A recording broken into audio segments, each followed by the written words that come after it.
All right, what's going on, you guys? As you can see, I'm rocking a Jordan 12 Gary Payton's. But nevertheless, speaking of Gary Payton, shout out to the O. But anyway, let me talk about this fight. I had to do double duty, but I got a chance to watch Caleb Plant versus David Benavidez while watching Jose Ramirez versus Richard Comey. At the end of the day, the fight went how I thought it would go, except there wasn't a stoppage. I thought the early rounds would go to Caleb Plant, but I thought eventually David Benavidez would start landing shots and impose his will and just start breaking Caleb Plant down. And he busted Caleb Plant up, and he won a decision. I had it maybe 7-4-1 even for David Benavidez. I just thought that at the end of the day, he was just starting to apply pressure, and he knew he had something when he landed that lead right. I think it was at the end of the fifth or maybe the sixth, and then you knew it was coming.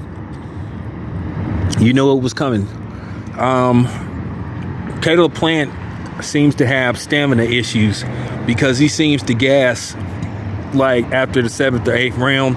I was talking to people that have been in camp with him. They say this happens with him in sparring as well as like him being in actual fights. When he spars, that he starts to gas after a certain amount of time. So, with that being said, I don't want to go deep into the whole Caleb Plant thing. I may break that down in a separate video later on. But David Benavidez, it is time to have that conversation about pound for pound. I think David Benavidez proved that he belongs in the discussion. And he made adjustments. People was worried about, could David Benavidez make adjustments to a style like Caleb Plant? Well, he did it. So there you have it. But it was a great performance by David Benavidez. Caleb Plant, he did what he could. But at the end of the day, David Benavidez, too fluent, too big, too strong. So now the question is, do Canelo want any of that?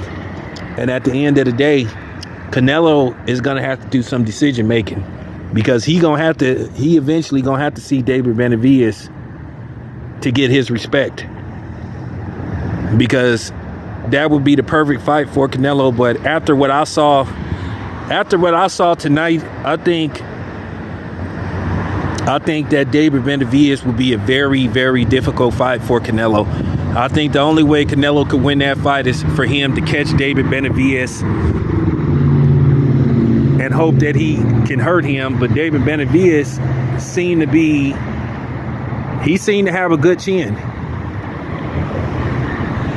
So we'll see what happens next. Hopefully Canelo gonna have a decision to make. Either go back up to light heavyweight and get beat down again by, Bibble, or get in the ring with David Benavidez. David Benavidez deserves his shot. And that's just flat out the truth. But anyway, I'll have more for you guys later. This your boy Town. I'm out.